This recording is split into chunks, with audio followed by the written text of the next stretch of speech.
So I was walking home the other day and I found him in a tree, all like wet and muddy. So I took him home and washed him and I named him Grigri.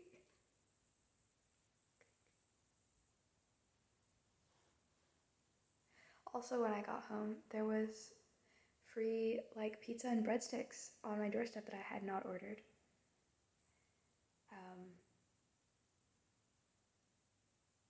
Which my neighbor who also had not ordered them and I split.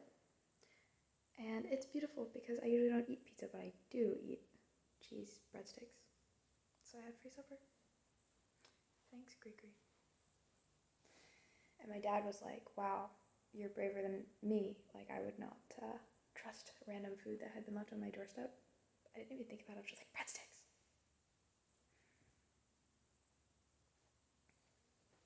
Anyhow, I was also recently had a very interesting conversation about like fear and information and like obsession, love. And it gets into the duality of like knowledge and like feelings, I think.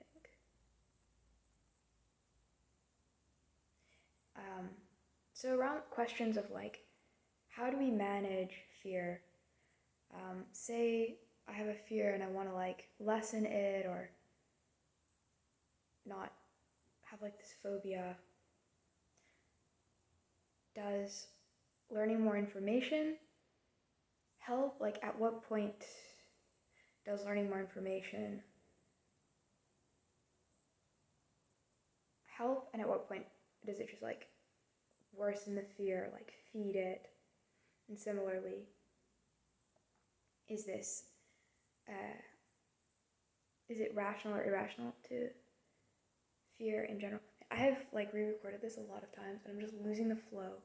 Come on, help me, Grigri. So yeah, like say I'm scared of spiders or like deep water or falling and climbing or being alone forever and being abandoned by the people I love. Ooh, there's like all kinds of grades of fear. Yeah, what's the relationship between information, knowledge, and fear? And it seems like it can go both ways, which is interesting. Somewhat confusing because you'd think, right? If you understand something, if you know a lot about something, maybe you would fear it less. But it doesn't really always work like that. Like sometimes somebody might fear like another culture and just be xenophobic because they don't know anything about it. It's totally strange to them. They're just kind of like, But if you have somebody with a phobia, if anything, they'll probably know too much, like obsessively, about that fear. Which also gets into like how similarly we might behave being very afraid of something versus like loving something very much, like obsession and interesting comparisons in that whole area. But yeah, it goes both ways. It doesn't seem like there's a correlation. And knowledge and understanding differ, don't they, is the thing. Because that xenophobic person could learn endless facts about the culture and still fear it. That does, just because they know all the facts doesn't mean like they understand the culture in more of a participatory way. Or you could know absolutely nothing, but just like go into the country and like love those people and just like fumble your way through the best you can and just like smiling and have really no fear despite having no knowledge.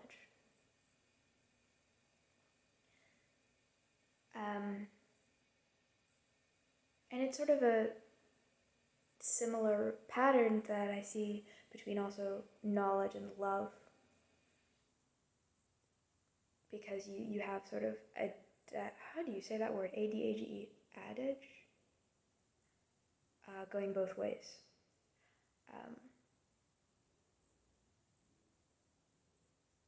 so like in the end, does ignorance produce like wonder, or does it produce fear?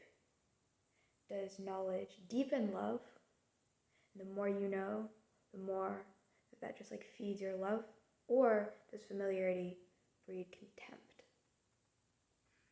And I think it's those two dichotomies are asking a similar question. And in both cases, it's about the quality more than the quantity thing, right? Of information. Think about somebody with like a fear of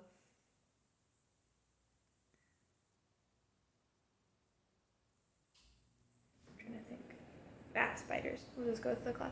You know somebody with like a fear of spiders giving a presentation on, who knows everything about them, giving a presentation on spiders, versus somebody who is like a little kid and just like really loves spiders, doesn't know a ton about them yet, but is just really enthused giving a presentation on spiders.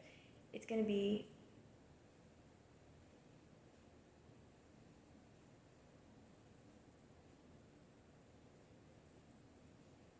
I keep getting derailed by like the whole obsession love thing with phobias, because that's sort of a whole nother sidetrack, and that's more of the realm of like art stuff. But anyway, in either case, like the difference is in the tone of it, like the quality of the information. Facts don't just exist by themselves in this sort of neutral way. Like you can't just have like a neutral fact, right? It's always part of some, narrative and like underlying attitude and part of really deeper realities. So fear or love is deeper than facts. In the end, fear comes from a lack of trust, doesn't it? And trust is not something that's on the level of, like, you can't learn to trust something the same way as you can learn. Like, you can't learn to trust the deep water and swimming in the ocean as much as you can learn how deep it is, how the tides work, the coastline where you are, etc. It's like a different level of things. Trust is always an element of, there's always like an element of faith to it, right? It's like more of an intuitive feeling. And two people could have exactly the same information, and one of them has the trust and the other one doesn't. So to answer, or like the answer that I came to for that question of how to tackle fear with information is the kind of facts that will lessen fear is just whatever kind of information and presented and learned in whatever way helps you build a sense of trust in the situation. And that could be comparatively little or a lot, and like it just depends on the person, doesn't it? And the situation and the kind of fear and everything.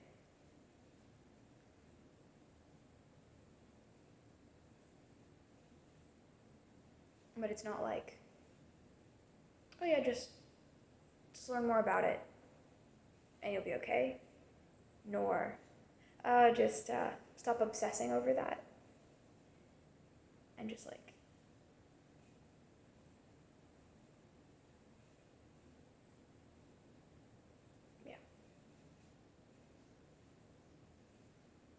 But then I started thinking about trust in general, like, is that even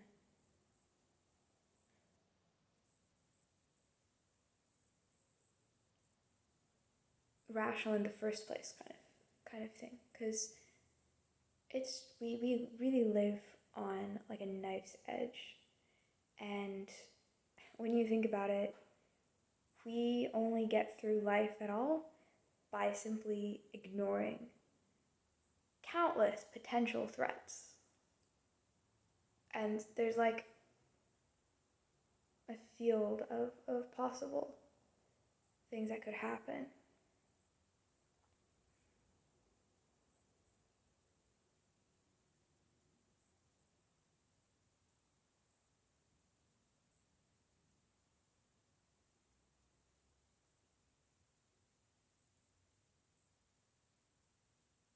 And say you have a certain worry or like a certain trauma or like a phobia, then anyway, there's this field constantly of fears, bad things that could happen, right? I could get a horrible disease. I could get hit by a car. Somebody that I love could die. I could get bit by a poisonous spider, get hit by lightning, etc., etc., etc. And technically, statistically, probably none of us should be here and none of us should be alive. And maybe we should just walk through life in a constant state of terror. But we're just like used to a lot of those threats and just sort of tune them out and ignore them until something happens, right? And then all of a sudden it's like, oh, that whole aspect of that field of potential fears is salient and you see it everywhere. And yeah, so like if you have like a phobia or some traumatic thing or just like an everyday worry, some aspect of that field is salient. But there's always like more. There's always endless real or like plausible reasons to fear, right? If you're just looking at life from that perspective, and you could never analyze all of them or pay attention to all of them at once. So, like, sometimes you solve thalassophobia by just avoiding the deep water if there's nothing in your life that forces you to go there. And this is relevant for me more with like personal, more emotional, more like subjective fears, like being abandoned or like being alone. That kind of thing is even harder to reach with just facts and information. And it's hard to realize that sometimes I have to simply ignore voices that tell me plausible or rational things that are technically true, like factual, but not in a spirit underlying of love or of hope. As this t-shirt of this guy in Paris said, your anxiety is lying to you, even if it has evidence. It's betraying like a deeper reality, the reality of universal goodness and hope and love, which is also a sort of universal field of potentiality along with the one of all of the potential fears and bad things.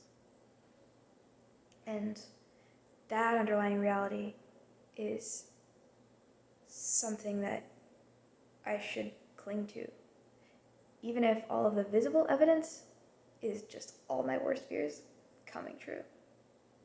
I think being hooked into that is where the trust comes from.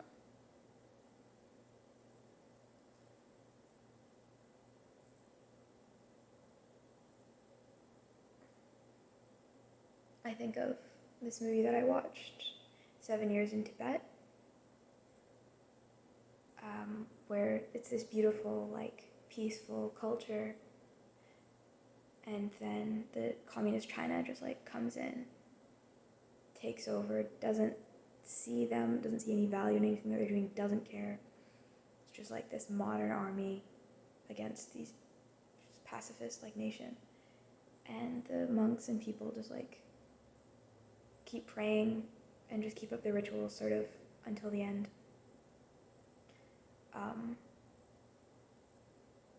Or in like the Grand Budapest Hotel, what's his name, Monsieur Gustave, keeping his like little habits of civility in the face of brutality that just crushes that in the realm of facts, that just crushes it.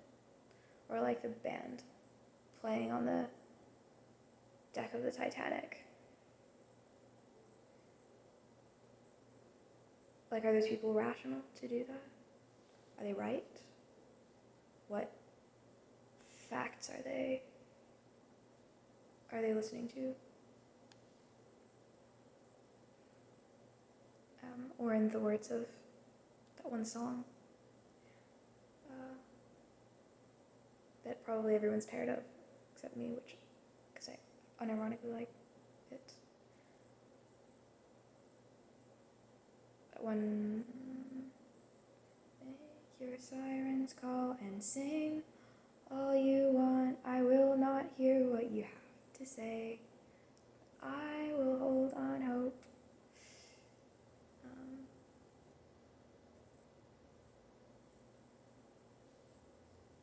Yeah.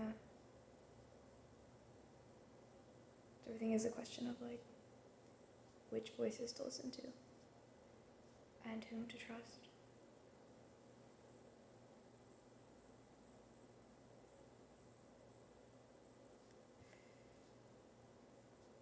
Insomma, how do we deal with fear? Where's the margin when learning more information feeds a phobia rather than lessening the fear?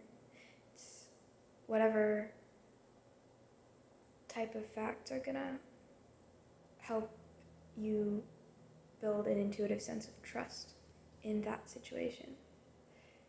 And in the end, to my perception, where that comes from is